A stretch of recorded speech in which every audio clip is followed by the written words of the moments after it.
And welcome to Alouettes Flightdeck, podcast dedicated to Montreal Alouettes football. I am Tim Capper, along with my co-host Cliffy D. Hey, didn't I just see you over the weekend? I know we did a non-CFO related road trip, but didn't I see you in the car for like 4 hours up and back? 4 hours there, 4 hours back, about 48 hours in between. It was, yeah, we got a good dose of each other, didn't we?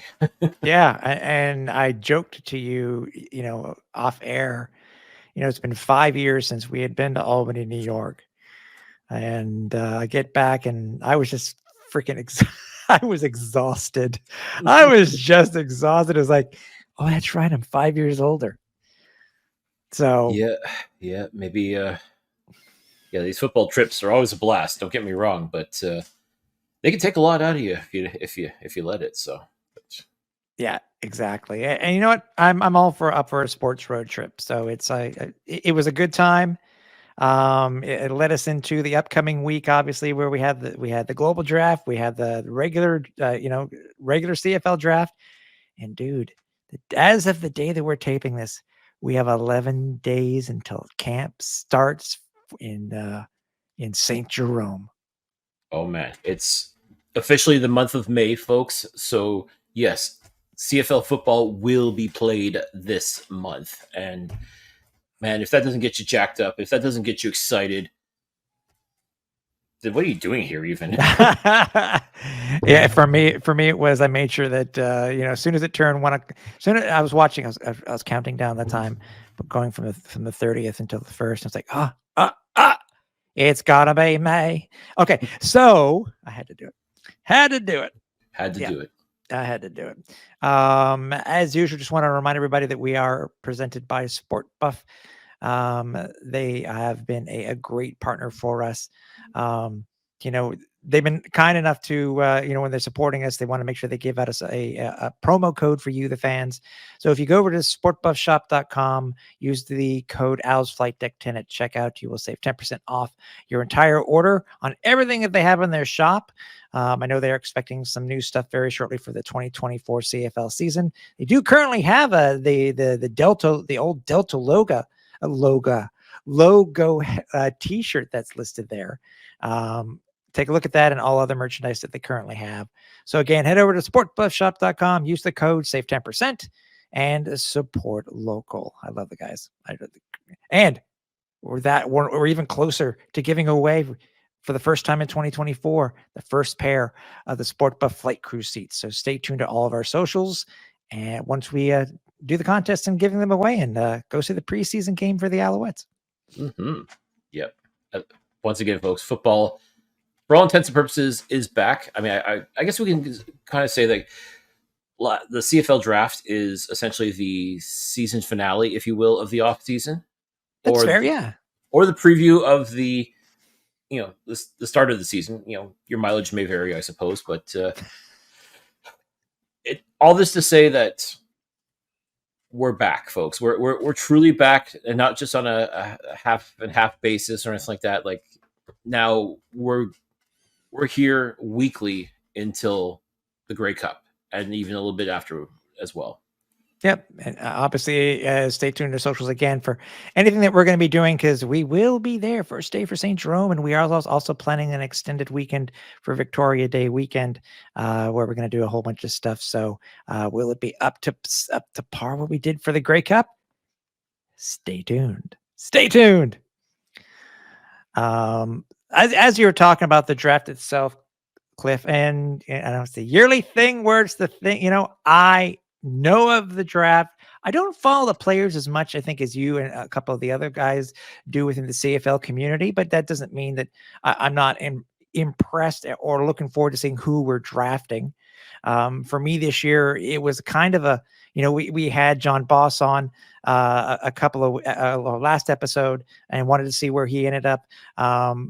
But I was also interested to see how the Alouettes were going to, I don't want to say survive, but how they were going to take advantage, or I guess we could say take advantage of where their spots were in the CFL draft this year.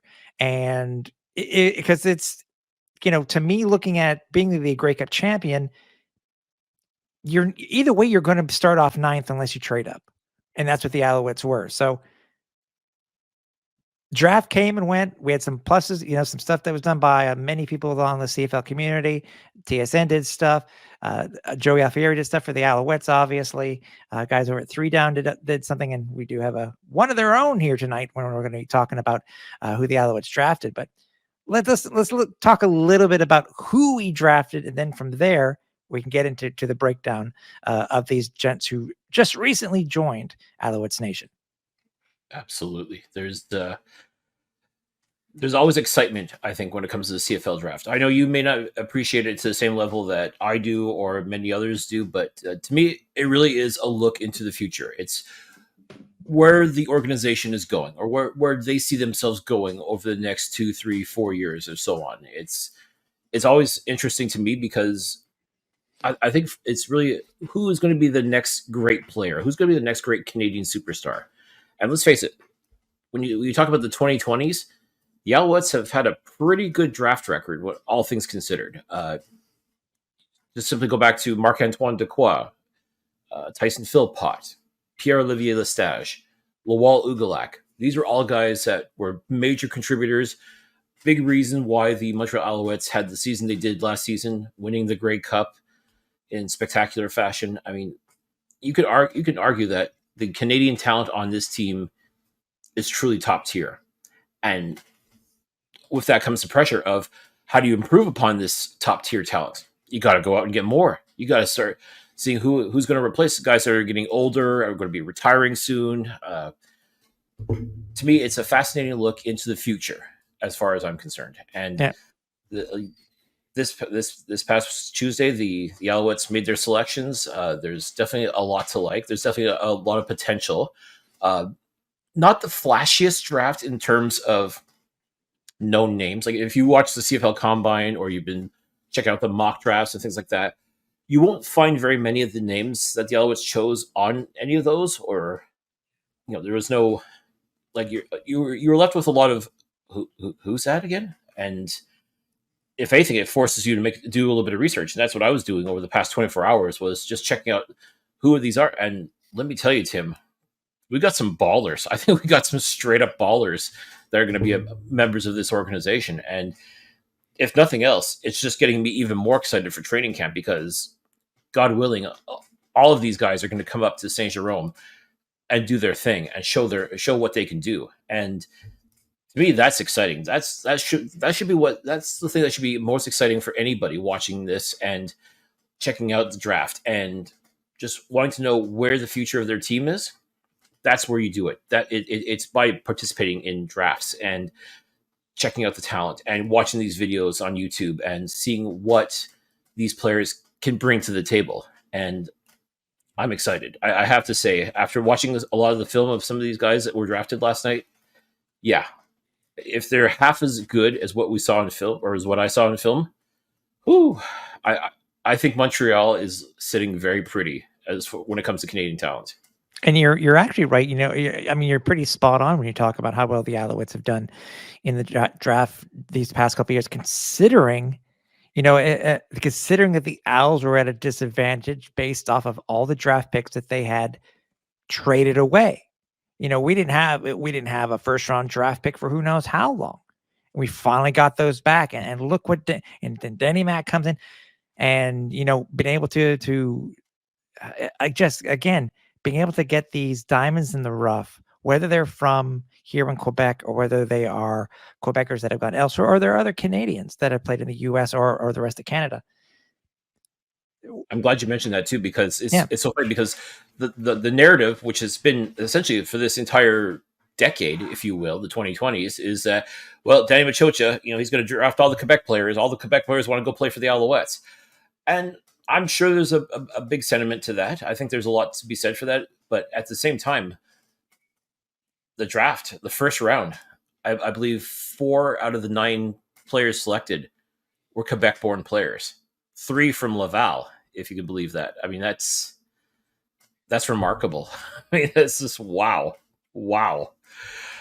I mean, that when you talk about like just how much of a powerhouse Quebec football is, it's in programs like that. When you talk about the University de Laval, the University de Montreal, and pretty much the RSEQ, or sorry, I'm going to correct my statement. Four Quebecers were taken in the first round.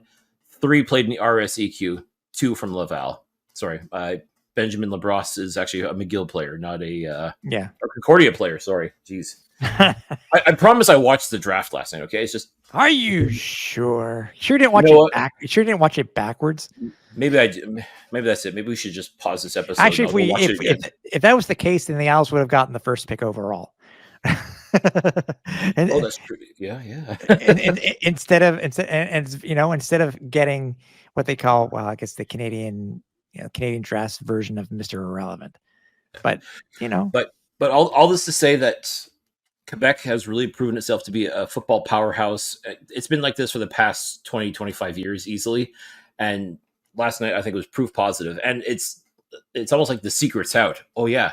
If you want a top tier football player, you take a look at the RSEQ. You take a look at Quebec. You take a look at those players. And look, maybe they want to play for the Alouettes. Maybe they don't. Maybe that might just be too much pressure, or maybe they'll just worry about getting lost in the shuffle. Whereas if you go to like Calgary or Hamilton or any of these other places, there you're judged based on being a football player, not the language you speak, not where you were born, anything like that. It's just a matter of, can you play football? And I think there's something to be said for that. And I think we're going to see where the true talent shines in this league over the next couple of years. And last night's draft really had a bumper crop, as far as I'm concerned, of truly, truly talented Canadian players. And it's things like that. It makes my heart sing to know that the future of football in this country is very much alive and well, and there is so much to be said for it. And I'm just excited. I'm excited at where things are going in this league. Yeah. What were your thoughts on the overall? Because I know we've talked about it before, and again, we'll talk about our list, and then we'll bring John Hodge in. What were your thoughts on the presentation of the draft by TSN? Obviously, I think it was the first 3 rounds that they did on television, and the rest were done. Sorry, the first 2, and then the rest were done online. What were your thoughts on their draft? Now, obviously, coming off a weekend where they drew almost 1 million people in Detroit for the NFL draft, and their presentation, and it's a whole thing in itself. What was your thought on how it was done by the league and by TSN? Oh, you can't even compare the two. I mean, the NFL draft versus the CFL draft, as far as presentation goes, I mean, it's night and day. I'm not saying it to be disparaging or anything like that. Like I know how important the CFL draft is to Canadian football players, to the Canadian Football League itself. Yeah. I feel like it's important to a degree for TSN as their lead broadcaster, but I mean, it's not so important that they would broadcast the entire thing. I'm still of the opinion that you should be dedicating one of the 5 TSN channels to the entire draft. And let's face it, in 2024, you're able to access that. I mean, it's whether you access it streaming, whether you access it on your computer. I mean, there's the idea of turning it to channel 30, for example, for TSN. That's a dying breed as far as I'm concerned. Like, there are so many ways that you should be able to consume an event like this, that TSN should be broadcasting the entire thing, start to finish, on a dedicated channel. Instead, first 2 rounds go on TSN itself, TSN 1, and then the rest go on to tsn.ca, or TSN Plus, I should say. So you actually have to be a subscribing cable member in order to access it, which to me is ridiculous. But okay, they got their reasons. And truthfully, I mean, I just went over to the 3 Down Nation live stream on YouTube, which anyone can access. And quite frankly, I got to give props to JC Abbott and Ben Grant. They did a fantastic job with it. They just powered right through it, and they brought all the info, all the stats, just talking up with these players, and how excited you can see the excitement in their eyes for their teams and for the people that were being selected. Like, it was just an absolutely fantastic presentation. And once again, my hat goes off to those 2 gentlemen. They did an absolutely outstanding job. And I to tell you the truth, I mean, I just didn't even try to attempt at looking at the rest of the draft on TSN just for that reason, because it's clunky as hell. It always seems to be that switch over from the TV portion to the online portion or computer portion or whatever the hell you want to call it. Right. It feels so ham-fisted, and it shouldn't be, especially not in 2024. Whereas go on YouTube, Three Down Nation, boom, there it is, and you've got the stats, the info, everything. And to me, I think that's truly the only way you should be taking in the draft, is doing it that way. I understand the appeal and the excitement of watching it on TSN because you know the names of the people that are going to be presenting it, but I mean, Three Down Nation, I will give them a lot of props. They do an absolutely fantastic job when it comes to the draft process, from the combine to mock drafts to the actual presentation of this draft broadcast. I got to give them full marks across the board. Yeah, exactly. And again, it's funny to say that the CFL draft is not the WNBA draft. The CFL, it's not. It's a lower tier broadcasting, unfortunately, but that's the way that it is. And like clockwork, whenever it comes to the draft, Cliff, we always get that one infamous Simpsons clip.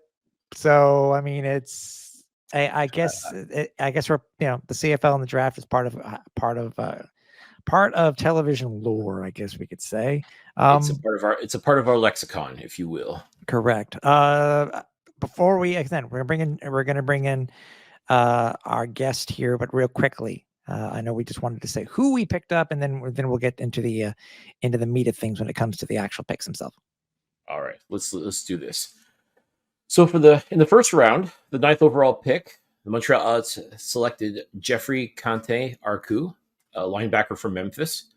Definitely a lot to like with this pick. A lot of people were even projecting him to go first overall, like possibly with the Edmonton Elks taking him. We've seen a couple of mock drafts with that. So I mean, this is a guy that was highly touted, and the fact that he managed to survive all the other teams, and for Montreal, for him to fall into Montreal's lap is really exciting. I think much like Marc-Antoine Dequoy, I think there's a big possibility of marketing this guy properly and letting him be yet another Quebec-born star for the Montreal Alouettes. So that's very exciting to see. The Alouettes didn't have a second-round pick because they traded that to Hamilton in order to get Jesse Gibson. So we go right to the third round. And in the third round, 29th overall pick, Alouettes selected Arthur Hamlin, defensive back from Colgate University. Watched a little bit of his film, and I didn't know who he was before, but holy cow, this guy's going to be something special. This guy's going to be a problem for opposing offenses, because this guy he's all over the field. He is everywhere. He's not afraid to get his hands dirty. Like I like that. Like I think he's got. I see a lot of KB and Ento in this guy. I mean, it's he's tall, he's rangy, he's got that spatial awareness. I'm really excited. I'm very excited to see what this guy can do on the professional stage. This is someone that definitely had no idea who he was 24 hours ago, but now I see him like, wow, okay, we got something here. But wait, there's more. In the fourth round, 38th overall, the Alouettes selected defensive lineman Micah Roan from University of South Dakota. You want to talk nasty? This dude is nasty. Like, he is going to fit in very well playing alongside of Isaac Berglund, Derek Wigan, Brock Gowanlock. I was going to say Sean Lemon, but that's obviously not happening. But you want to talk about replacements for like a Lual Ugalak, who is now a member of the Tampa Bay Buccaneers. I tell you what, Micah Roan, I think he's going to do some damage given the opportunity, and I just like that gritty physical style of his. Like, and not afraid to get to the ball, not afraid to get in there and hurt people. And I'm a big fan of that. I think this is someone who's going to be really, really fun to watch. Go to the fifth round now. 47th overall pick, the Alouettes selected Frederic Antoine, wide receiver from the Université de Laval. Yeah, I mean, guy's a Vanier Cup winner. He was part of that that great class, as we talked about earlier, Kevin Meitel, Nathaniel Dumoulin-Duguay, a lot of the other winners of that Vanier Cup in 2022. Frederick Antoine is one of those guys, and he definitely a physical specimen for sure. Great hands. And this is someone who I think is going to complement very nicely the Keon Julian Grants and the Tyson Philpotts on this team. Really excited to see what he can do as well. I think at first I was thinking, okay, do we really need another national receiver? Because it feels like national receiver position has been shored up for the most part. But yeah, I think this is just a simple matter of the rich get richer. So I'm not mad at that. Moving on to the 6th round, 56th overall, the Alouettes selected Michael Herzog, running back from Hillsdale College. This guy, a little spark plug, but man, he's fast. Very reminiscent of a Cole Speaker. Even though Cole Speaker's a wide receiver, but I mean, stature-wise, very similar, but he's got speed, good hands, and you know what? This guy also got a mini camp invite for the Detroit Lions, so that they obviously think there might be something worth looking at there. So, I mean, mini camp invites, you can't really put too much stock in those in the sense that it doesn't mean that they won't come to Alouettes. These players won't come to Alouettes training camp, but knowing that someone in the NFL maybe sees something in him tells you that, okay, we got something special here. So we'll see what happens, how the minicamp goes. Just like Lawal Ugalak last year. He went to minicamp, I think, for the New York Giants. So he got to training camp late, but you look what he did last year. And if Michael Herzog can make a similar sort of impact, the Alouettes will be sitting really pretty at running back. 7th round, 65th overall, the Alouettes selected Mohsen Jamal, wide receiver from Western University. Now, we talked about how Quebec is a powerhouse when it comes to football. Western is arguably one of the powerhouse football franchises in Ontario. And this guy, too, has just been, just a great pass catcher, runs routes fantastically. I mean, it's just, like, what I got to see of his tape, too, because, again, he was kind of a under-the-radar player. He only started really getting noticed last year on Western. And, wow, from what we were able to see out of this guy, incredible. Like, that's I talked about this already, but about the rich getting richer when it comes to the receiver position. This is another young man that I think, given the opportunity alongside of Frederick Antoine, like, all of a sudden it's gonna get a little bit crowded in the receiver room when it comes to the national position. I mean, what a good problem to have, especially like when you think about like 5 years ago, 6 years ago, the national receiver position was like the redheaded stepchild of the Canadian Football League, or at least for the Alouettes. Like, there was just no love for the national receiver. Now, it's an embarrassment of riches. And once again, you're adding on these two potential studs in Antoine and Jamal. Whew, okay.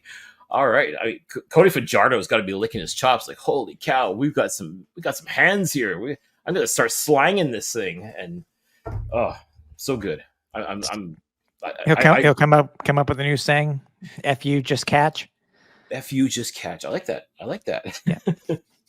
Rounding it out, in the 8th round, the 74th overall pick, and technically, I guess you can call this the Mr. Irrelevant of the Canadian Football League draft, because this is the last pick of the draft, and that designation of Mr. Irrelevant, if you want to call him that, is Vincent Delisle, a defensive back from the Université de Laval.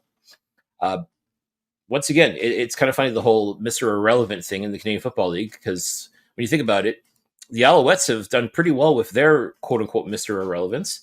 Go back to Luc Brodeur-Jourdain. He was the Mr. Irrelevant of his draft year, and look at the phenomenal career he's had, and is still with the organization as their offensive line coach. Remember DJ Lalama, even though he wasn't drafted by the Alouettes, he is a Mr. Irrelevant. Ended up coming to Montreal, had outstanding career with the Alouettes as well. Could this happen too for Vincent Delisle? Could be. Still a bit of a mystery. In fact, poor JC Abbott, he was actually stumped, because this was this is the first player in this draft that he had no serious film on or any sort of true information. Like he knew of him, but not he couldn't give a major description of what he can do and how he can contribute. But this young man, I think, has a lot of heart from what I've been able to see, and from what there's a couple of folks that I've spoken to about him. A lot of heart, a lot of dedication. Like he's one of those guys that kind of flew under the radar, obviously, because ended up as the last overall pick. But this could be one of those sneaky good things. And if nothing else, the Alouettes know what to do with the Mr. Irrelevant type. So I mean, if he can have half a career as Luc Brodeur-Jardin or even DJ Lalama, then Alouettes fans, you're going to be laughing that we were able to get this guy just under the wire, just barely. He can call himself a draft pick, but here he is. So that's your 2024 CFL draft class for the Montreal Alouettes. And to go into it a little bit more in detail, we wanted to bring on one of the best in the biz. We're going to be bringing in John Hodge from 3 Down Nation. CFL draft was last night, folks, and the Montreal Alouettes made a lot of moves that I think some might say were predictable, some were completely off the board. To break it all down for us is from 3 Down Nation, as far as I'm concerned, one of the draft gurus, Mr. John Hodge. John, welcome back to the Alouettes Flight Deck. We're so happy to have you with us tonight. Thanks for having me, guys. All right, well, let's take a look at this Alouettes board, man. I got to admit, I was a little surprised by a couple of these picks. I know a lot of people were automatically thinking, as per usual, Danny Machocha is going to go with as many Quebecers as he can. Yet he only ended up with 3. So is everybody kind of catching on to what the method to his madness now? Well, I mean, I don't think it was a terribly strong year for the Caravans coming out. I think next year will be a bit of a bumper crop with especially quarterback Jonathan Senecal, reigning Heck Crichton Trophy winner, coming out. But there were a lot of good Laval players. The issue was the best 2 were off the board before Montreal got the chance to pick. In Nathaniel Demelin-Duguay, offensive lineman, who went at 7 to the Hamilton Tiger Cats, and of course the great Kevin Mattel, slot back, who's going to be playing for the Toronto Argonauts. So a little bit of a surprise, but I mean, I think that the club's first pick in Jeffrey Canton-Arcou, linebacker out of Memphis, is a guy you'd take regardless. Yes, he is a francophone. He did not speak English, at least very much, before originally committing to Syracuse, played there for a few years, and then moved on to the Tigers. But to me, he's frankly a lot like Darnell Sankey. Like, he is a big-bodied thumper of a linebacker. I don't think he runs maybe as well as you'd optimally want for the CFL. Ran about a 4.85 at his pro day. But I think he's going to be a very good special teams player right off the hop. I think he is, as much as maybe his 40-yard speed is not great, I do think that his 10-yard speed is good. As long as he doesn't have to cover too much space, I think he's a very good player. And again, I don't think that's unlike Sankey. Sankey does have more speed, but, Sankey is not your maybe more modern day, like sideline to sideline guy. He's more of a box guy, and he's phenomenal at doing that. So Canton-Arcou is somebody who I could potentially see starting for the Alouettes at linebacker. Maybe not this year, but like not long term, like somebody who in the relatively short term could be a starter there. Now, the Alouettes had drafted 2 years ago with their first overall pick, Tyrell Richards, also a linebacker. Do you think these two complement each other? Do you think it's a case of 1A, 1B with them, or is someone going to have to be the understudy? It's a good question. I do think they're quite different. Certainly they are a complement to one another. Richards, to me, I think he can play Mike. I've always thought of him as more of a Will. He's a bit more of a longer body type and runs better, but maybe not so much of a thumper. Like Canton-Arcou was like a 100 tackle game, or a 100 tackle guy at Syracuse, and then went down to Memphis and won the job there, starting there for 2 seasons. I think was 3rd team all conference this past year. So yeah, a very good compliment. I know Richards has had some trouble staying healthy the last couple of years. He was a bit of a tweener coming out. Like, is he a true linebacker? Is he an edge guy? Canton Arku, I think, is more of a traditional linebacker, but I mean, certainly between those two, and also some solid other linebackers Montreal has on the roster. I think if they want to, I don't think this year with Tyrese Beverette, of course, and Darnell Sankey locked up. I don't see them going Canadian as a starting spot this year, but if an injury happens, you never know. And certainly, again, beyond 2024, I think there's a possibility that could be seen as a Canadian position for sure. Were you surprised to see the Alouettes not take any offensive linemen, or do you think it's simply just a matter of all the good ones were taken, so to speak, in the first two rounds? Yeah, I think if Christian Kanu was there at 9, I think the Alouettes would have taken him out of Washington State. He is a Montreal native, and a guy who's very versatile. Actually played defensive line at Southern Utah before converting to the offensive line, and then later transferring to Washington State. Interestingly enough, he does not have traditional tackle measurables. Like, he's a shade under 6'2". Not super long arms, but he played tackle at Southern Utah and did very well there. I think the Calgary Stampeders traded up specifically to take him for fear that the Alouettes were going to nab him, because the Stampeders traded for Winnipeg's pick at 8, and of course Montreal was there at 9. So I'm sure that was the consideration for Calgary, is we don't want the Alouettes to take our guy, especially with the Stampeders signing Kyle Saxelid today, former second-round pick who started at tackle in the CFL.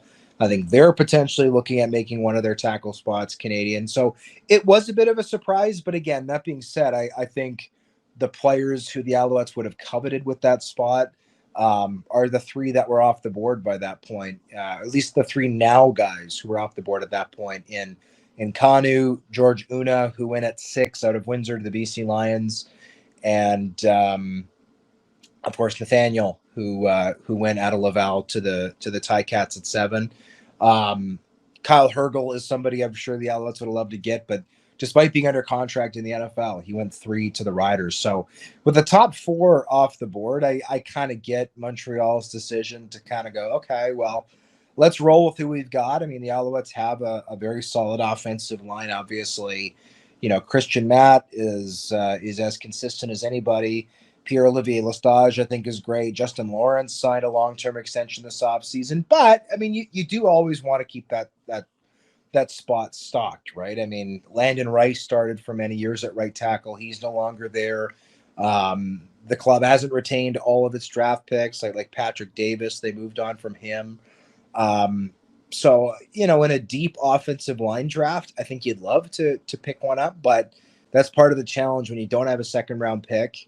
And you're taking, 9th overall is you run the risk of the top guys being off the board. And honestly, like a guy like Owen Mueller out of Windsor, who didn't even get picked, to me, I think he'd be a great pickup as an undrafted free agent, non-counter. He's a great candidate to be sent back to school. So I do still think that the Alouettes could potentially address the position. Even if they weren't able to do so in the draft, I think there's still a possibility they can do so after. You actually brought up a good point, John, and Cliff brought it up also. And I know you have such a great knowledge of the draft itself, John. Is like, you look at the Alouettes, they went 20 spots without having a pick. I'm trying to remember the last time that any team went 20 spots without having one pick in the CFL draft. Because if you look what Winnipeg did in the second, you look what Toronto did in the third. I mean, that you can remember. Do you remember a team going that many picks without being able to choose somebody in the CFL draft? Certainly happened. Off the top of my head, be tough to say. But I will say, if there is a year where you'd want to have as many picks as possible, it's this year. This was a really bumper crop. That being said, I mean, the Alouettes, I do think, have done a good job of drafting the last couple of years. They obviously got the first overall pick a couple of years ago. But yeah, when you're drafting 9th and then you don't have a second rounder, that's tough to go that long. I mean, Calgary obviously traded up. They got 2 first-rounders. Winnipeg made 4 picks in the second round. Yeah. BC had the extra selection afforded to them by playing extra Canadian, so they picked 3 times in the top. I think it was 19, and then Toronto had 3 second-round picks. So, yeah, it does kind of sink to be on the sidelines, and yeah, that's happened before. But yeah, not an optimal year to have it happen. That's for sure. Yeah. Well, obviously, I would think that if Danny Mac felt that he needed to get a particular player, he could have obviously, people I'm sure are saying, he could have traded up. But the question is, did he really feel there was a necessity to trade up? I mean, that's a fair question. I think, one of the challenges with taking an O-line, if that's your goal, is they're not going to be able to contribute right away, right? Generally, you're sitting them for a year. And unlike a linebacker or a DB or a fullback or even a receiver potentially, when you draft those guys, they're still active, right? They're playing on special teams. They're returning. They're performing some type of duty with the club. They're not just collecting a check and sitting on the bench. So, for an Alouettes team, I don't think they should have gone into the draft feeling desperate for an offensive lineman. I think it would have been great to take one. But the price of moving up, I think, would have been high because teams want those offensive linemen for themselves. And I also think the Alouettes are smart to say, hey, a guy like Jeffrey Canton, because inevitably a good player was going to follow them at 9 because there were a ton of really talented players to be had at the top of the draft. So I do think they are smart to say, hey, why not wait for a guy to fall to us at 9 who's great. And yeah, I think Jeffrey Kenrick, who's a great player, and he's going to be very active, I think, as a rookie. Even if he's not starting, he's going to be all over the field. I'm sure they're going to find a way to get him into various defensive packages. And yeah, so would you love to move up? Yes, but it probably would have been very expensive to do so. Mm-hmm. I was going to say, at what cost do you want to move up? Because you're right. For example, we had John Boss on the podcast our last episode, and definitely think that's somebody I would have liked to seen the Alouettes try to go after if they could have. But obviously, Toronto saw the value in him, and as you said, they had the extra pick in the third round, so they made good use of it. So, I guess you have to decide risk versus reward in a case like this. Well, and you look at Calgary. Like Calgary wanted to trade up again. I this is speculation, but my assumption would be that they traded up specifically to avoid the possibility of losing out on Christian Canu at 9 to Montreal. And in doing that, they had to give up 13 and 14 to get to 8. They did get Winnipeg's third rounder, but that was, I think, 28th overall. So to move up just 5 spots, it cost them 14 spots from their second pick to their third pick. So it was expensive for them to move up. Now they decided it was worth it. They did it. I think that's a good move for them, but clearly that illustrates how expensive it was to move up, because for the Stamps to go up again, just 5 spots, it cost them an extra second round pick. And yeah, they got another one back, but again, it's not cheap. Now, with this draft class for the Montreal Alouettes, when you take a look at it, is there anybody there that's kind of a head scratcher for you, kind of a pick where you say, what were they thinking with this one? I wouldn't say that. Mind you, I don't have their list in front of me at the moment. Off the top of my head, no. The only player I wasn't familiar with was, I think his name is Delisle out of Laval, the last pick in the draft. The Mr. Irrelevant, yeah. Mr. Irrelevant. I've since looked him up. 8.5 tackles last year over 7 games, so not like a huge impact guy. He didn't test anywhere from what I was aware of. Wasn't at the Invitational Combine, wasn't at the National Combine. But somebody I will say who I really like, and I hope gets a sincere chance, is Michael Herzog, running back out of Hillsdale College. Hillsdale is a D2 program. About an hour, I think it's southwest of Detroit. And Michael is just a tremendous athlete. The issue is he's 5'8", weighs a little over 200 pounds, and he struggles in pass protection because he wasn't asked to protect the passer at Hillsdale. He was asked to run very fast and score touchdowns. And he was fantastic at that. Well over 2,000 career yards with the Chargers. Good receiver out of the backfield too. Was actually recruited, I believe, there as a receiver. Also a returner, and he's wicked fast. Like ran 4.5, I think 3 at the combine. He actually, I think, tied for the lead in the vertical jump, 38.5 inches. But again, he's undersized and he's a Canadian running back, which means that if he's not returning, his value on special teams might not be super high.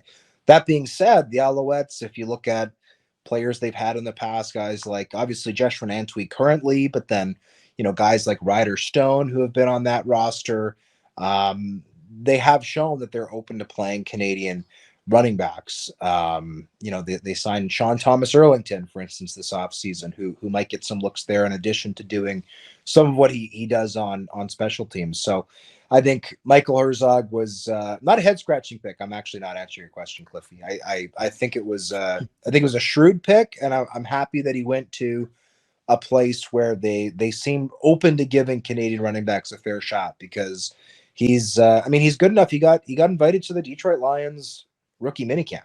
Like, this is a player who is, and like, look, rookie minicamps, I get it. It's not the same as signing as a UDFA.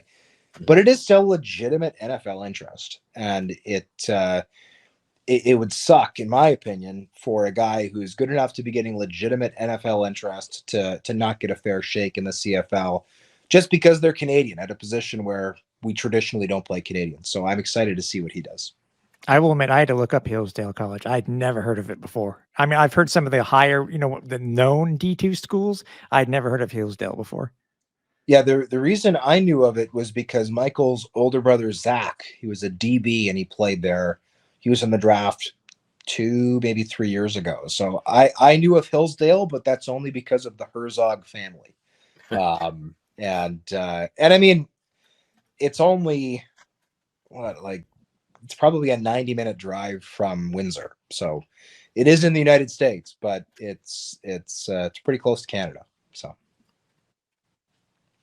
Now, receiver position is a position that Montreal Alouettes have truly developed, I think, for the national players. You look at Keon Julian Grant, Tyson Philpott, Shedler Furvius last year was selected in the draft and is looking to be in the rotation as well.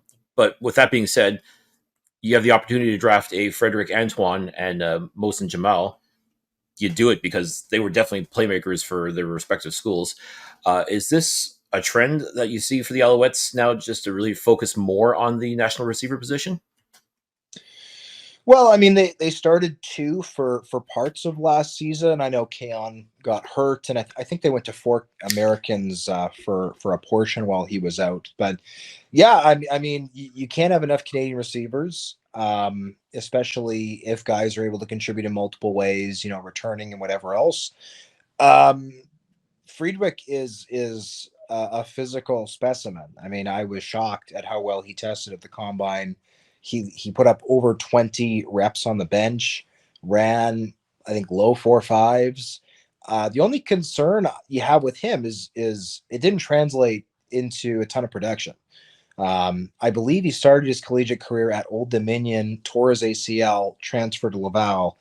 And, he obviously, competing for touches with Kevin Mattal is tricky because you've got a bona fide star in the receiving core alongside you.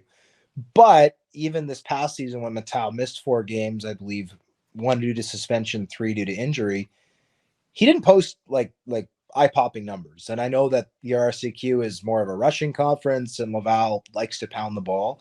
But interesting that given his jumping ability, his speed, that he wasn't more productive. So I'm interested to see if at the professional level he can unlock some of that ability, maybe with, just professional level coaching.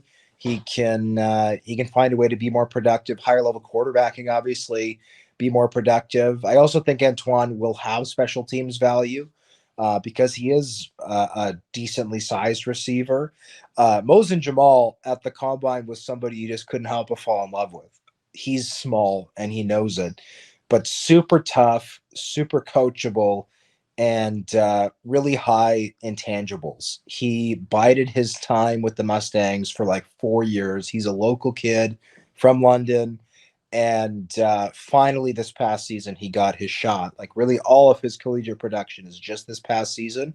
I think he's a good candidate to send back to school for his last year of eligibility with the Mustangs.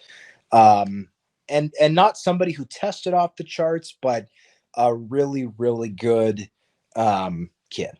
Really likable, hardworking, tough as nails. If he had to get into a fight with a grizzly bear, I think he would do it. Like he is just grit, and I'm glad that he got picked because again, with his just kind of 1 year of production, lack of size, you kind of go, oh, he's going to be on the bubble to get drafted. So I'm glad that he got picked, and I'm interested to see what he does with the Alouettes. Yeah, I think this is one of those sneaky good picks that Danny Machocha seems to have been able to make over the past couple of years. And even though everybody's expecting him to take all the Quebecers, he's not afraid to go outside of the box and just take a flyer on someone that you may not have heard of. But as you said, like, he's one of those potential diamonds in the rough that with a little bit of polish, a little bit of seasoning, can really be something for this team. I'm looking at the list here, John. Before we let you go, we appreciated your time, obviously, as we do every year. Of all the guys that the Alouettes picked up in the draft, is there anyone that you would see that can start immediately out of the gate? Not necessarily just on special teams, but I mean start immediately out of the gate. No, I would say Canton Arcou is not far. But it's also been a long time since he played 3-down football. And obviously, again, like the Alouettes aren't taking Darnell Sankey off the field. They just gave him a big contract, and I think that's his spot. But if Sankey were to get hurt, or if they were to change something up in that linebacking core, you could, I think you could see him out there on defense this year. It's like any day one starters. No, it's also very rare for guys to start right out of the CFL draft. There are a few guys, I think, in the draft as a whole who could start right away. I think there's a chance we see Joel DeBlanco as a day one starter in Edmonton. Mind you, he's got 2 years of pro experience already. I think Kevin Mattal could be in the mix to start at slot back for the Argos. I think that Nick Mardner could be in the mix to start at field wide for the Red Blacks, number 2 overall. So there's a few of them. I don't think anybody in Montreal, but again, I don't think if you're the Alouettes, especially as Grey Cup champs, I don't think you're going to even in a strong draft. When you've only got one pick in the top 28, I don't think you're going in going, okay, we got to find our 7th starter. Who are we taking? I think you're going in and saying, okay, well, let's take the best player available at 9, and then see if we can unearth some solid depth. So anyway, yeah, that's my assessment. Yeah, I think that was pretty much the strategy, was best player available, just based on where they're drafting from in each and every round, is because everybody else is filling for need, whereas the Alouettes, being Grey Cup champions, and honestly, I didn't see seem to me like they had any glaring needs. So you really could just sort of play with house money a little bit and just go ahead and just take the best player available at that time. So it's one of those strategies that it's only crazy if it doesn't work, right? Well, and the reason, if I remember correctly, that they don't have a 2nd round pick is because they used it to acquire Jesse Gibbon from the Elks. So, like, Jesse is going to be your 6th offensive lineman. He can play guard. I believe he can play some center. He also played tackle at Waterloo. Mm-hmm. So, when would you rather have that pick over Jesse? Maybe, maybe not. But it would have been pick 18 had the Alouettes kept it, which is part of the cost of being good, right? When you're Grey Cup champions, you don't get to pick high like the perennial bottom feeders do. So it's a good problem to have, is drafting 9, because it means that you were really good the year before. And it's not like the Alouettes didn't get value for that 2nd round pick. They just they got a good veteran offensive lineman a year early because Jesse joined them, I believe, before the 2023 season even started. So, yeah, I mean, it's not a crazy haul for the Alouettes, but again, between the trades they made and how late they were picking, I don't think they were ever in a position where they were going to have the best draft of anybody. I think they did well with the options that they had. That's fair. If I were to give it a grade, I'd probably give it a solid B. I mean, it was outstanding in some respects to get Jeffrey Catanarcu. The rest of the picks, I admittedly had to do a little bit more research on because there weren't names that immediately jumped off the pages from any of the mock drafts or anything like that. But overall, I think the Alouettes did a solid job. As you said, with their position, it makes it a little bit difficult to go out and get those known players. But I think overall, I think what Montreal did was very solid and very, like, these are guys that will be contributors maybe in 2-3 years time, but these are players that I think fans can get behind in due time. Yeah, I think that's a fair assessment, right? Like when you've got one pick in the top 28, you're not going to have the best draft, and just because it's not possible with the quantity of picks you've got. But no, I like their selections at the end of the day. And I think, Tim, you were bang on when you said they didn't have any glaring needs. Like, this was not a roster that you're looking at going like, oh, geez, like they really got to add a fullback, or like, oh man, who's going to be the long snapper? Who's going to, oh man, what happens if so-and-so gets hurt? Like the one spot I thought they did have to address was the depth behind Marc-Antoine Dequoy. And they did that with Arthur Hamlin out of Colgate, who I think is ready to be not a starter year one, but a guy who can learn that position. Is he going to beat out Marc-Antoine for that job? No.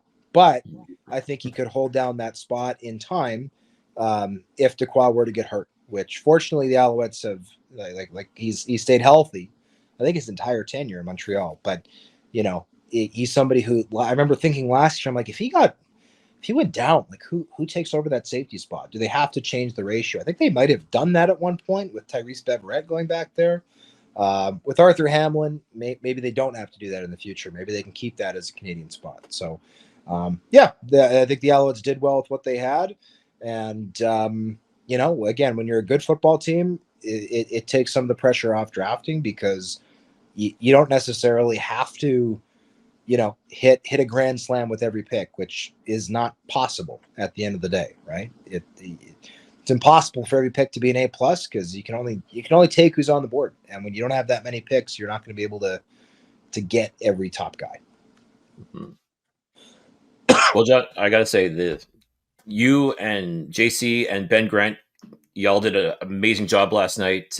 Brought the information, brought the knowledge. I think anyone who tuned in and watched that, and if you didn't, shame on you because you learned a lot.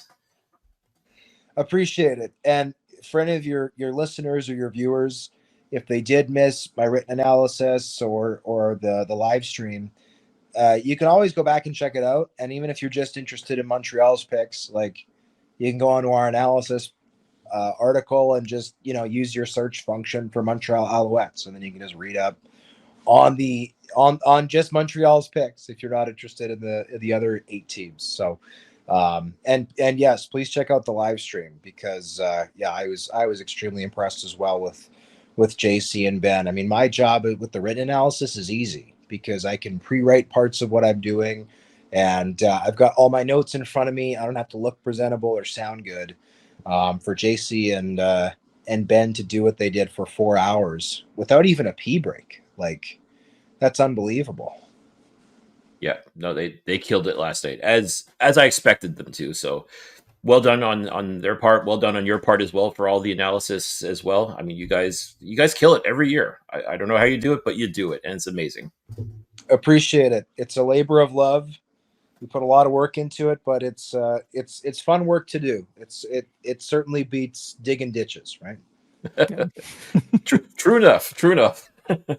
John, thank you so much for joining us. Everybody, check out 3-Down Nation.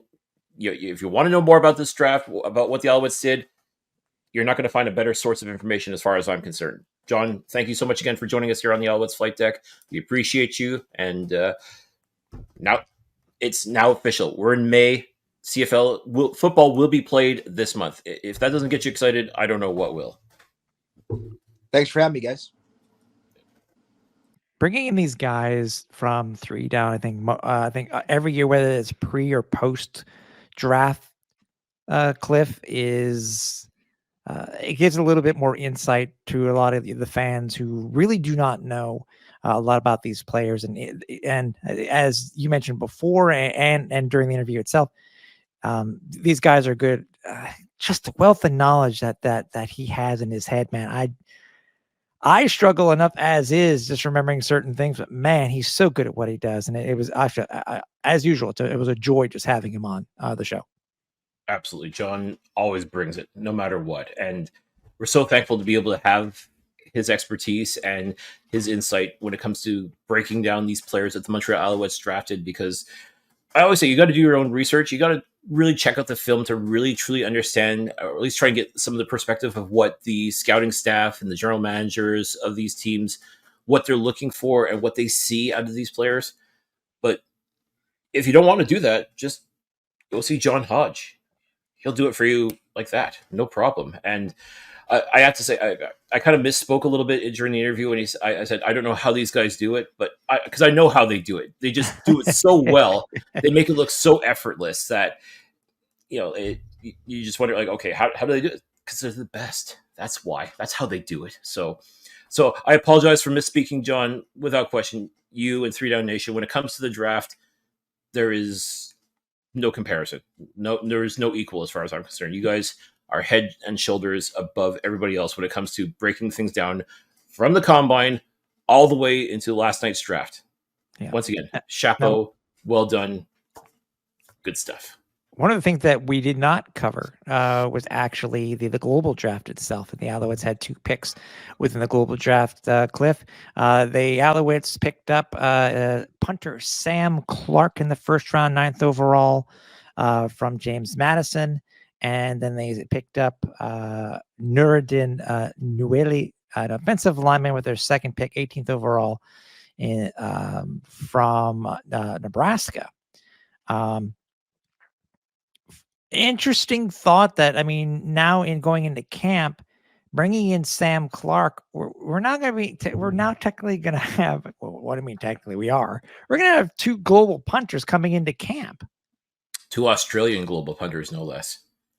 Oh, I did not know he was another Aussie. What the heck, man? That's all they do in Australia, I think, is kick footballs, right? Like whether it's soccer or rugby or anything like that. That's where you get your kick. I don't know why they call it the global draft. Why do they call it the global draft? It's the Australian punter draft, as far as I'm concerned. It's turning into Canadian footy. We're going to call that. That's what it's going to be called from now on, I swear. But overall, what are your thoughts? So, we had Maltos and we got now Clark. You're coming in. We do have an incumbent kicker. I really thought that this was a surprise pick by the Alouettes, but yeah, no, I think we had 3 punters in camp, kickers in on the roster all last year. So somebody's potentially gonna get the hook here. So is it an age thing? Is it? Do you think they saw a little bit more in Clark than some of our other guys that we have? I can only imagine. I don't think it's going to be. They're not going to unseat David Cote, but no, and Joseph Zima either. I don't think. And Zima, yeah. I don't think there's any concern for that either. I think it's just a simple matter of you got to bring somebody in, right? You got to have a little bit of competition. I think that's really all it is when it comes down to. Is it the days where you were thinking that maybe Boris Spetty was getting a little, high in himself because nobody was ever brought in to challenge him? I don't think. And I'm just using Boris as an example because we've had other kickers before. But remember, this is the first time that the Alouettes have had a punter and a kicker on the roster since the 70s. So it's true, and I would prefer to use the term maybe they're worried about him being complacent. There we go. That's I wouldn't say high in himself necessarily, but complacent's a good word. Yeah. Yeah. And that's always the fear, right? Especially if you got someone doing both jobs and if you don't bring in any sort of competition, then there's what's the motivation, I guess. And Mhm. it could just be a simple matter of that, because we even wondered, okay, well, why did they bring in Jose Maltos last year? Because David Cote was doing just fine. I mean, Yeah, but except for those listen, but it helped because those 2 weeks that he was out, something was off. As you said, he had the yips, and he was able to do whatever he needed to do, and they brought him our backup kicker, and he did a fairly good job for the couple of weeks that he played. don't forget he was also Cote was also dealing with an injury as well, so that may have played a factor in his less than stellar outings. But Jose Maltos did a phenomenal job in relief of David Cote. But when Cote came back, it was back like he never left. Everything was good. Really, I think this is just a simple matter of just having a backup plan, having just in case, God forbid, something happens where a kicker gets injured. You've got that in your back pocket. So, or just a little competition for camp, and that's always a good thing as far as I'm concerned.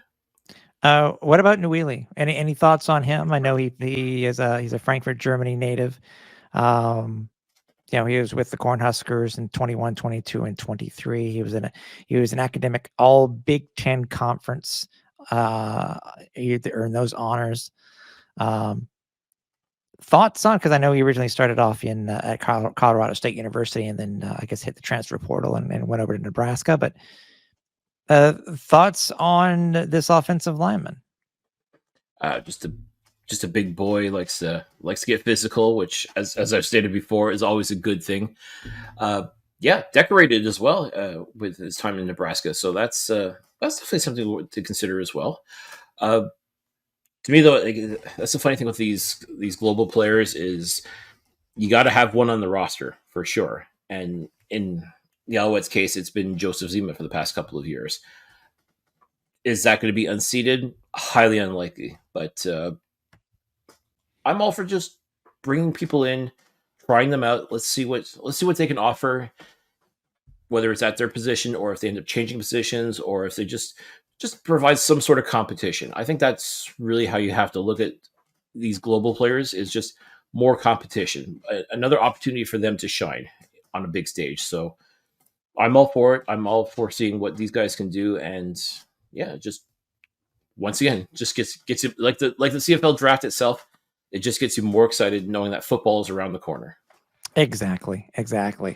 Any last thoughts before we go into our other topics that we wanted to talk about and put this show to bed? Well, I'd be remiss if we didn't talk about new friend of the show from last week, or from last episode, John Boss. Man, I'm so happy for him. He got drafted in the 3rd round by the Toronto Argonauts. I'm not happy he got drafted by the Argonauts. Don't get it twisted, but I'm happy that they clearly saw what we saw in him as well. Just a good, honest guy, hard worker, and I'm excited for him. We certainly wish him all the best. Would have been great if the Montreal Alouettes could have selected him. I don't know if he was even on their radar, to tell you the truth, but he's just someone that definitely deserves an opportunity, and I think he's going to get that in Toronto. I hope he does, because he's worked his butt off for it. He definitely deserves it, and all I would say is, just wish him all the best, and as I said, just take it easy on a little bit when the Argos play the Alouettes. A couple of the things that we wanted to talk about, as I said, I think one of the biggest bits of news that broke during the couple of weeks that we were off is that, as we know, Sean Lemon retired abruptly. And then it came out that there may have been a reason why he retired abruptly. And it seemed like that somebody got wind of it. There was an investigation over the last 3 years. Beginning of 20, so the last 2 years. And it was found out that Sean Lemon actually did bet on games in CFL, including ones that he had played in when he was with the Calgary Stampeders. The league suspended him indefinitely. They didn't bet, and this is very interesting from the difference between that and what happened in the NBA. He wasn't banned. So does it give him the possible option of coming back? I don't know. I guess we think his career is done, even though he just signed a new extension with the Alouettes. But thoughts on this, because this has become a real hot button topic as of late when it comes to, I mean, obviously it goes all the way back to the whole thing with Pete Rose and not being in the Baseball Hall of Fame, et cetera, et cetera. What does this tarnish Sean Lemon's career in the CFL, and does it hurt his chances in getting into the Canadian Football Hall of Fame? It's tough in the sense that you use the example of Pete Rose, for example, like that tarnished his legacy, unfortunately, and he'll never be in the Hall of Fame as a result of it, which is tough because the Hall of Fame is supposed to be about your accomplishments on the field, not what happens off the field. I mean, O.J. Simpson didn't lose his Hall of Fame bid when he was accused of murder, but obviously his career was never the same, or his, things were never the same for him. I know these are very extreme examples, but compared to what's going on with Sean Lemon, but you could use Reggie Bush as a good example, if you want. Him and his Heisman being taken away because of it wasn't betting, but it's a good example of somebody doing something. Maybe I think was it boosters for Reggie, if I'm not mistaken. Correct. And his Heisman taken away, but because of modifications and what were done, he just recently his Heisman was given back to him because of all the changes when it comes to the new NIL program in the NCAA. So, I mean, maybe there can be some sort of thing where Sean, as I said, he wasn't banned, he was suspended indefinitely. So, as I said, there's a potential chance, but I kind of agree with you that I think it should be based off of merit, what you did on the field, and not what you did off the field. But I guess, like Pete Rose, he kind of did this while he was playing in the CFL. At least he bet on himself. He bet on the Stampeders to win, at least. Yeah. So, you couldn't accuse him of, not playing to his full potential in order to win this bet, kind of thing. Like, but this is it John Porter for the Raptors? From Toronto Raptors, yeah. Yeah, like that's a completely different scenario altogether. So, do I think this tarnishes Sean Lemon's legacy? Like, whether or not he plays another game in the Canadian Football League again, I want to say no. I want to say it doesn't. I think he had a phenomenal career. Is it retired abruptly? Was it because of this? Potentially, who knows? But will we see Sean Lemon play again? I mean, he was ready to go. I mean, we saw him at the locker room visit last December, and you could tell he was excited. He had just signed his extension, and he was like, "Oh yeah, we're doing this. We're running it back," kind of thing. Like, you could tell he was still, that fire was still in him to play football. Now all of a sudden, like, it was so out of left field, the fact that he was going to retire. I'm like, okay, well, people change their minds. There's any number of reasons why he may have decided that this, and then he's going to call it a career. And then 2 weeks later. And then, yes, all this comes out. And it's like, well, now it seems awfully convenient that now he retires and he's got all this going on. And, I don't know. It's tough. Obviously, you can't condone gambling, especially betting on games that you're an active participant in. I mean, that's just not a good look whatsoever. But I don't think this is going to tarnish his legacy. I don't think this is going to truly affect how people think of him and what he was able to do as a member of 8 of the 9 CFL clubs.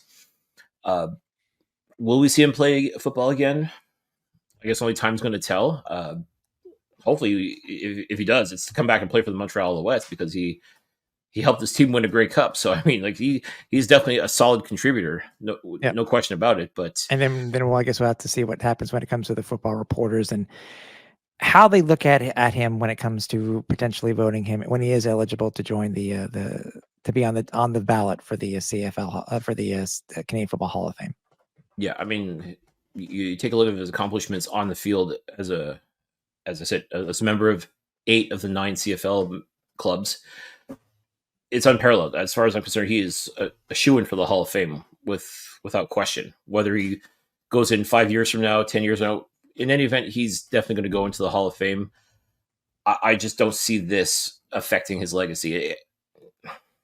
20, 30 years ago, like back in the time of Pete Rose, stuff like this would be definitely frowned upon big time, and he probably would have had to suffer some of these repercussions. But I think in 2024, with everything that's going on now, especially too when you've got like gambling companies that are advertising like chest patches and things like that, how do you punish someone for that? I mean, this is uncharted territory as far as I'm concerned. It's I guess the only time's going to tell what's going to happen in regards to it, but it's definitely a weird situation. We'll just leave it at that, and just hope when it's all said and done, hopefully Sean Lemon's accomplishments on the field are going to trump anything that happened off the field.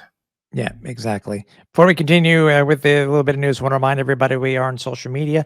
You can find us multiple places.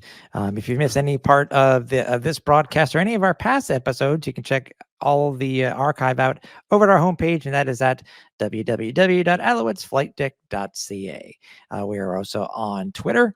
You can Twitter/X or Twix, whatever you want to call it, at Alouettes FL Deck. You can find us on Facebook over at Alouettes Flight Deck Pod, and you can find us on Instagram and YouTube over at Alouettes Flight Deck. And also, if you want to get your merch on for the upcoming season or even for training camp, you might be able to get it in time. Head over to our shop over at www.flightdeckgear.ca. Pick up the new 2024 line of merch. Pick up one of those Cartoon Bird 56 t-shirts, because it might come in handy for our we're hoping to have our second annual fan meetup over during Thanksgiving. It's such a long way away. So we're only in May, but still you have time in order to get it, or just rep them, just get some merch to rep the pod wherever you may be. So a couple of things, and you actually, because I have so much going on, I completely missed it today, Cliff. A couple of transactions that were very, very interesting that came across the wire when it came to the Alouettes. The first one that I want to point out just happened to be just the other day, actually more than a week ago, which we'd missed. Reggie White Jr., he was deleted from the roster, then re-added to the roster. So like it was about a month ago with Davis Alexander, it looks like for Reggie, who looks like he is coming back, going to be hopefully the Reggie White that we remember the most before he got hurt. It looks like that he either A, got an extension, which I'm thinking it probably was, because I don't remember what his contract status was. I think he was in his last year. Or B, it was a renegotiation of the contract. Now, we don't have word on which either it is, but the way that the everything is laid out on the CFL transactions wire, that's what it usually is. That's what it usually is, because it's some sort of modification to the contract or in addition to the contract. So either way, congrats to Reggie. We're happy to have you stay with us within the flock, obviously. Secondly, and I don't know if I really saw this coming, and kind of the back of my head, I actually did, Cliff, after you mentioned this to me. The Alouettes today released wide receiver / returner Chandler Worthy. And again, didn't see it coming, saw it coming kind of, because obviously he was finished last year on the IR. Lecter Jr. just made a huge name for himself, and we saw what he did in the time that he became a starter and what he did in the playoffs. What are your thoughts on this, man? Because the last time that this happened, we traded it's funny. We traded for Chandler Worthy from Mario Alford away so we didn't have two, and then Worthy took over as the incumbent. Yeah, you kind of mix things up a little bit. The Alouettes actually signed Chandler Worthy as a free agent, but it was as a result of Mario Alford, who was also injured and was. There we go. Sorry, yeah. So, as it were, because Chandler Worthy was doing such an outstanding job with returns, it made Mario Alford expendable, and thus he was traded to the Saskatchewan Roughriders. But then look what he did. Yep, and special teams player of the year. That's just it. And that's what's hilarious. The 2022 season, it was memorable for all sorts of things, including at training camp. The Alouettes had both the Eastern and Western nominee for most outstanding special teams player. Ultimately, that was Mario Alford going to the West, going to Saskatchewan, and winning the award versus Chandler Worthy. Just hilarious to think at one point these were both Alouettes, but obviously the Alouettes felt more confident in Worthy's abilities and traded Alford away. But last season, Chandler Worthy was still doing his thing. He was still playing outstanding football. Got hit with the injury bug, unfortunately. And that gave James Letcher Jr. the chance to come in, and boy, oh boy, did he ever make an impact. So much so that clearly the Alouettes felt, okay, well, as awesome as it would be, we don't want to have the same situation again, to have to choose between one awesome returner versus another. But I guess they're going with the hot hand, so to speak. I mean, you're only as good as your last game, right? And the last game that James Letcher played was in the Grey Cup and helped them win the Grey Cup. So he's the man now. Like he is what Chandler Worthy was to Mario Alford, if that makes sense. It's football, unfortunately. You're only as good as your last game. And I still think the world of Chandler Worthy. I think he's an absolutely fantastic individual on and off the field. He's going to find another job, no problem. There's no question in my mind. There's someone out there that needs a returner, and they will be calling Chandler Worthy. Maybe he goes back to the Argos, where the Alouettes got him initially. Who's to say? I mean, there's any number of possibilities. As I said, I don't think Chandler Worthy would be out of work for very long. I think he'll be in someone's camp over the next couple of weeks, without question. Let's hope that he wasn't. Again, we don't know this because there have been no reports that I've seen, at least in the English media, so I can't speak for what has been put out there in the French media. Did he pass a physical leading up to camp? I don't know. Mind you, they do physicals, I think, when you're at camp. But when you get to camp, yes. Yeah, but the thing is he at that point where he was not 100% healed? Kind of, it's not the same thing as Reggie White, but it really does make me wonder, Cliff, if Chandler was still recovering from his injury. Kind of like the other players that were released recently, like Courtney Davis and such. Like, yeah, these guys too were also dealing with injuries as well to end the season last year, and it could be just one of those things where it's just you got to trim the fat, so to speak. And it's as cruel as it sounds, and I don't mean it to sound cruel, but that really is how the football business works. Is if you're not contributing, you're not on the field, then you're gone. Simple as that. As I said at the beginning, maybe our new draft pick, one of the draft picks that we got, the guy that's we picked up. What was his name? Michael Herzog. Yeah, Herzog. Maybe if he is that fast, it makes me wonder. I wonder if he's going to be in the backfield there with Letcher, and we'll see at camp. We'll see at camp. So you never know. So that's just it, or any of these other players that are being brought in, because you've got a ton of players coming in. Yeah. That's how it is, right? That's where you find your superstars. That's where you find these impact players. Like a year ago, we didn't know who James Letcher was, and look what happened. Mm-hmm. So the next great superstar, he could be there wearing a random number, and you look on the list and you're like, who the hell is so and so?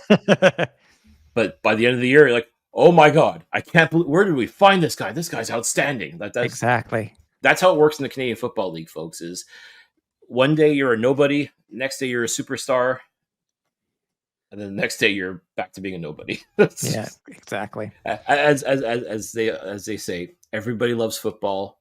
Football loves nobody. Yeah, but still, we're not worthy.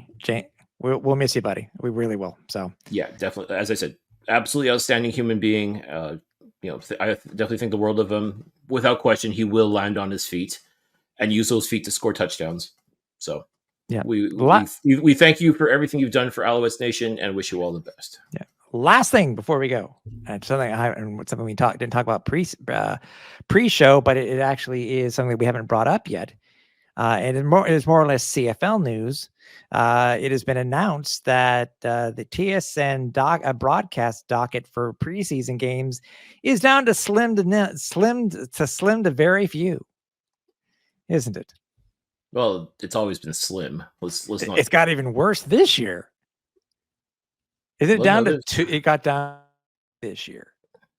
I think there's It's only less than last year. It's less than last year.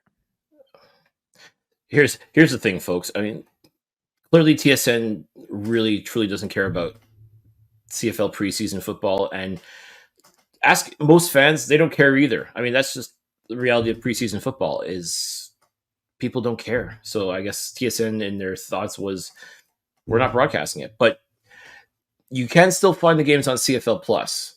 That is one thing that we have to note is that just about every preseason game will be available on CFL Plus. So make sure you at least stream it that way. You can watch it on your phone, watch it on your laptop or your iPad or what have you. So you can still watch preseason games if you want. Yeah. And that's the one thing I've always said over the years is let fans be able to do that. Let fans watch their preseason games, even if it's just you set up a stationary camera and pan it back and forth just so you can catch the action or whatever the video crews are doing, like the teams, the ones that are filming for archival purposes or what have you. Right. Just now broadcast that. I mean, that's it is not exciting, but you know what? If people still want to watch preseason football, that's the way to do it. You don't need a broadcast team. You don't need TSN to show the games and all that nonsense. If they absolutely don't want to, then don't worry about it. But just give fans the opportunity to watch their team in the preseason if they so desire. Yeah, and the plus is, I think one of the games, right, really is the Owl. One of the games are the Owls. Is going to be on. It's going to be broadcast, and if I'm not mistaken, it's very possible the Alouettes will be the only team that will have both games broadcast. I haven't been able to check the RDS schedule yet for the second preseason game. I don't know, but I would imagine that both of these Owls games will be broadcast locally here in Quebec. So I wouldn't be surprised. Possibly, and if so, great. I mean, that's just more potential for Quebec's football team to get more exposure. But as we just discussed, a lot of people really truly don't care about preseason football, and that's fine. Yeah. But all I've ever said is just give those that do care about it the opportunity to watch it, whether it's their team. Again, if you're going to the first game at Molson Stadium, then it's kind of a wash anyways. But I agree. But not everybody's going to necessarily make the pilgrimage to watch the road game, so to speak, even though it's in Ottawa, not that far from Montreal. Point is, if people want to be able to watch their games, they should be able to without any major hassles. Like throwing it up on CFL Plus, to me, is a no-brainer. And they said they're going to be doing it, so I'm glad for that at least. So if TSN only wants to broadcast 2 games, fine, whatever. It's all good. We had hoped obviously with unless anything happens again, we are on a weekly schedule now. Obviously we had that little hiccup last week, but we are back on a weekly schedule now all the way through November and beyond, most likely. But just next week itself, we are looking to have a great show for you.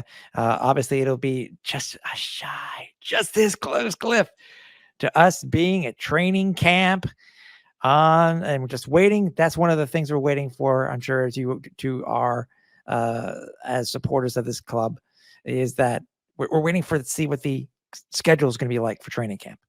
That's what we want to see. Yeah, I think there's a lot of people are kind of chomping at the bit wanting the Alouettes to release that schedule. And it's funny because there's no mandate to do it because there's a couple of other CFL clubs have released their training camp schedule, and I guess that's their choice.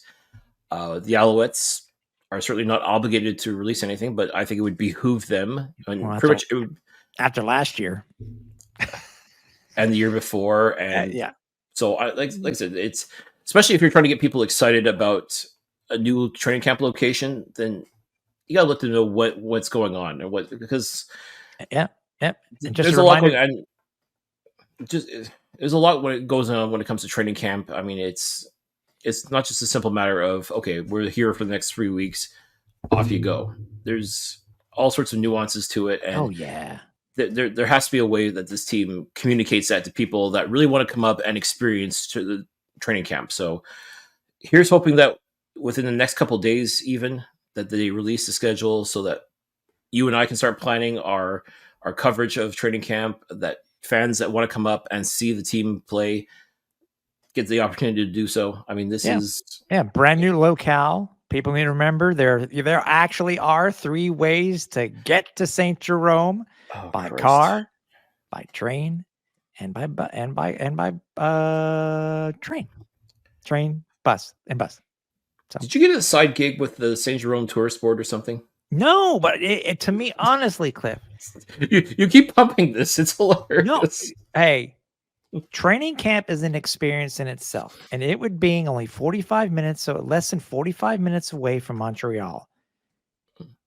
To me, because I don't know if the Alouettes are going to promote this, is that there are more than one way to get to training camp. Put the schedule out, and hopefully the Alouettes will have some sort of shuttle from the main Intermondial terminus. That's what I'm hoping for. Well, I agree. If they really truly want people from all over Quebec to come, all the more reason why they need to release the schedule and let people know so they can start making plans accordingly. Like not just people that live in the Saint Jerome area, but people from Montreal, people from all over Quebec that want to come to training camp and make the pilgrimage. So, but I will tell you this, that'll be the last time I say it. I mean, last time that I announced, but it's just a reminder. I mean, again, it's it is an opportunity to promote the team. It's an opportunity for the team to, to get the information out there. If they won't, we will. That's the thing. That's what we're here to do. We're here to get information out for you, the fans. So we will be back next week. We're hoping to have something lined up for you. Again, we'll be this close to training camp again. So, hey, Cliff, I appreciate you, buddy, as usual. Road trip again? Just try and stop me, dude. I mean, that, like I said, hitting the open road, good company and football. Sign me up for that anytime. And road trip radio. There's folks. If you know, you know. I mean, when it comes to Sirius XM, I mean, road trip radio is the thing. And I mean, what better way to make wherever it is that you're going, whether it's the training camp, CFL training camp, or any other football things. It helps have good tunes. I agree with you, dude. I agree with you.